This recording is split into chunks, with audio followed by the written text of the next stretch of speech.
శ్రీ విఘ్నేశాయ నమః, శ్రీరామాయ నమః, శ్రీ హనుమతే నమః. భక్తి ప్రేక్షకులకు స్వాగతం. మనం కార్యసిద్ధిలో ఉన్నాం. కార్యసిద్ధిలో సంతాన సిద్ధిని గురించి, సంతానం లేనటువంటి వాళ్ళకి సంతానం ఎలా కలుగుతుంది అనేటటువంటి దానికి మార్గాలు తెలుసుకుంటున్నాం. మహర్షులు అనేక మార్గాలు తెలియజేశారు. సంతానం కలగకపోవటానికి చాలా కారణాలు ఉన్నాయి. ఆ కారణాల నుంచి బయటపడి సత్సంతానాన్ని పొందటం కోసమని చెప్పినటువంటి మార్గాల్లో సుందరకాండ 21 రోజుల పారాయణ సంతానప్రదమవుతుంది అని చెప్పి పెద్దలు తెలియజేశారు. 21 రోజులు కూడా కాండ పారాయణ చెయ్యాలి. సుందరకాండ 68 సర్గలు ఉంటుంది.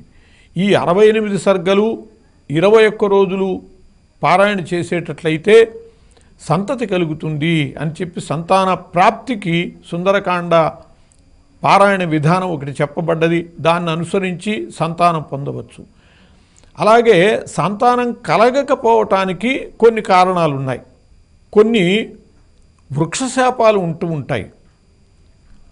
చక్కగా పూసేటటువంటి కాలంలో చెట్లను కొట్టేసేయటం అది కూడా దోషమే. అలాంటి పూల చెట్లని, నిండా పూలు పూసేటటువంటి చెట్లని నిలువున అలా కొట్టేసేసేటట్లయితే దానివల్ల సంతానం కలగటానికి కొంత భంగం ఏర్పడుతుంది.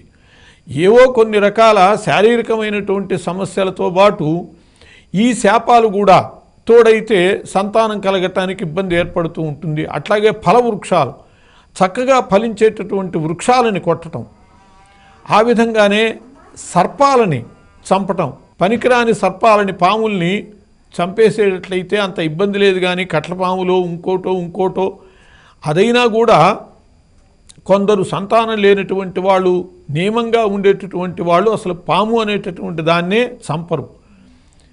పాముని చంపకపోవటమే కాదు, పొట్లకాయ కూడా తినరు. పాము ఆకారంలో ఉండేటటువంటి పొట్లకాయను కూడా తరిగి తినటం అనేటటువంటిది వదిలేస్తారు. అది కూడా సంతానం కోరుకునేటటువంటి వాళ్ళకి, సంతానం లేనటువంటి వాళ్ళకి నియమంగా పెద్దలు చెబుతారు. పొట్లకాయ తినకూడదు అని చెప్పి, పొట్లకాయ తరగకూడదు అని చెప్పి, అలా సర్పాలని చంపటం వల్ల దానివల్ల శాపం పొందేటటువంటి పరిస్థితి ఉంటుంది.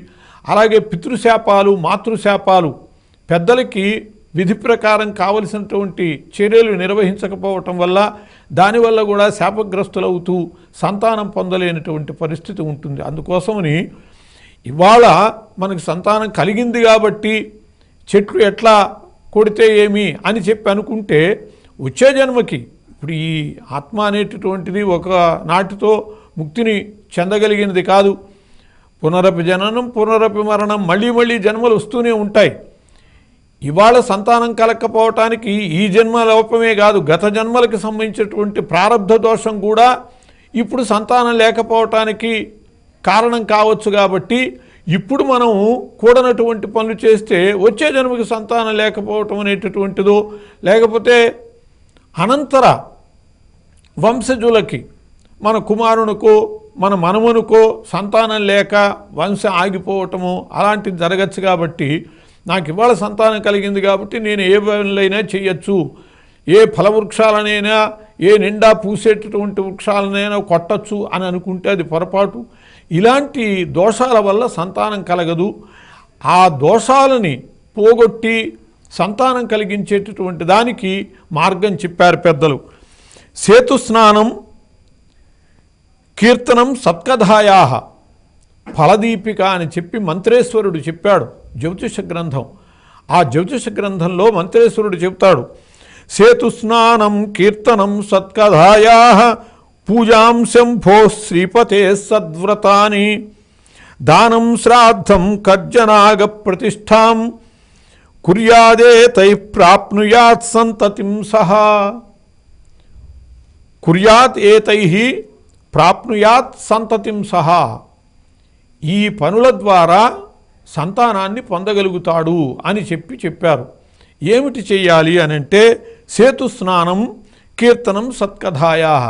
సేతుస్నానం చేయటం, రామేశ్వరం వెళ్ళి అక్కడ సేతుస్నానం చేసేటట్లయితే ఈ సంతానానికి ప్రతిబంధకమైనటువంటి దోషాలు ఏవైతే ఉన్నాయో ఆ దోషాలు పోతాయి.